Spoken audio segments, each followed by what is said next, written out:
ఓం శాంతి. శివ పరమాత్మ మహావాక్యాలు. బాబా పిల్లల యొక్క మిలనం గురించి చెప్తున్నారు. బాబా ఈ సంగమ యుగం ఎంతో విశేష యుగం అని అంటున్నారు. బాబా ఏమంటున్నారంటే, ఎలా అయితే సంగమ యుగం ప్రతి సెకండ్ మేళ జరుగుతుందో అలానే ప్రతి సమయం స్వయాన్ని బాబాతో మిలనం చేసుకుని అనుభవం చేసుకుంటున్నారు. లేదా ఈ మహాన్ శ్రేష్ఠ మేళలో నడుస్తూ అప్పుడప్పుడు బాబ్దాదా చేతిని వదిలి మేళ లేదా కలయిక జరుపుకోవటం నుండి వంచితం అయిపోతున్నారు. ఎలా అయితే మేళలో కొంతమంది పిల్లలు తప్పిపోతారు కదా, తల్లిదండ్రులు చేతిని వదిలేస్తారు. మేళ అంటే సంతోషం జరుపుకునేది. ఒకవేళ మేళలో కొంతమంది పిల్లలు తల్లిదండ్రుల నుండి వేరైపోయారు లేదా చేతిని తోడుని వదిలేస్తే వారికి ఏమి లభిస్తుంది? సంతోషానికి బదులు మరింత అశాంతి అయిపోతారు. కనుక ఇలా స్వయాన్ని చూసుకుని మేళలో సదా సంతోషాన్ని పొందుతున్నానా అని పరమాత్మను కలుసుకుంటున్నాం కదా, ఈ సంతోషాన్ని మీరు పొందుతున్నారా లేదని అడుగుతున్నారు బాబా. సదా మిలనంలో ఉంటున్నానా అని. ఎవరైతే సదా కలయికలో ఉంటారో వారి గుర్తు ఏముంటుంది? వారి విశేషత ఏముంటుంది? అతీంద్రియ సుఖంలో ఉండేవారు లేదా సదా కలయిక జరుపుకునేవారు గుర్తు ఏమి ఉంటుంది? వారి విశేషత ఏమి ఉంటుంది? ఎవరైతే సదా మిలనంలో నిమగ్నమై ఉంటారో వారు ఎప్పుడు ఏ విఘ్నాలలో ఉండరు.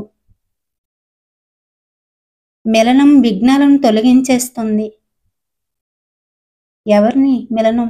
పరమాత్మ మిలనం. సదా ఎవరైతే ఉంటారో బాబాతో వారికి విఘ్నాలనే తొలగించేస్తుంది అన్నారు.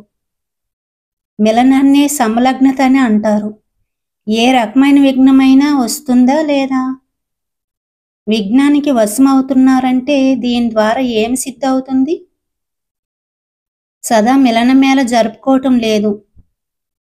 ఎలా అయితే ఇతరులకు సమయాన్ని గ్రహించండి, సమయం యొక్క లాభాన్ని పొందండి అని చెప్తారో అలాగే స్వయానికి కూడా ఈ సూచన ఇచ్చుకుంటున్నారా? నిరంతరం బాబా మిలనంలో ఉండడం, బాబాను కలుసుకొని దీంట్లో ఉండడం, స్వయానికి ఈ యొక్క సూచన ఇచ్చుకుంటున్నారా అని బాబా అడుగుతున్నారు. లేదా కేవలం ఇతరులకే ఇస్తున్నారా? ఒకవేళ స్వయానికి కూడా ఈ సూచన ఇచ్చుకుంటే ఒక సెకండ్ కూడా మిలనం నుండి దూరంగా ఉండలేరు. బాబాని కలుసుకోకుండా దూరంగా ఉండలేము కదా. ప్రతి సెకండ్ మిలనం జరుపుకుంటూ ఉంటారు.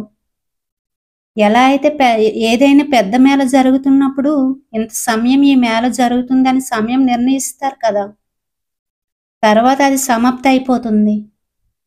ఒకవేళ ఏదైనా శ్రేష్ఠ మేళ కొద్ది సమయమే ఉంటుంది అంటే ఏం చేస్తారు? మేళ జరుపుకునే ప్రయత్నం చేస్తారు కదా. అలాగే ఈ సంగమ యుగం మేళను ఒకవేళ ఇప్పుడు జరుపుకోకపోతే మరల ఎప్పుడైనా ఈ మేళ ఉంటుందా? ఉండదు కదా. కల్పమంతలు ఈ కొద్ది సమయమే బాబా మరి పిల్లల మేళ ఉంటుంది. ఈ కొద్ది సమయం యొక్క మేళలో ఏం చేయాలి? ప్రతి సెకండ్ జరుపుకోవాలి కదా. కనుక సమయం యొక్క విశేషతలు తెలుసుకుంటూ మీలో కూడా ఆ విశేషతలను ధారణ చెయ్యండి అని బాబా అంటున్నారు. ఇది సంగమ యుగం యొక్క విశేషత. ఈ విశేషత యొక్క సమయాన్ని గుర్తించి తెలుసుకొని ప్రతి సెకండ్ కూడా బాబా మిలనం చేసుకోండి. అలా చేసుకుంటే మీకు ఏ విఘ్నంలో కూడా రాదు, దూరం అయిపోద్ది. ఇది ఎంతో అద్భుతమైన మిలనము. ఈ మిలనం చేసుకుంటూ ఉండండి అని బాబా చెప్తున్నారు. ఓం శాంతి.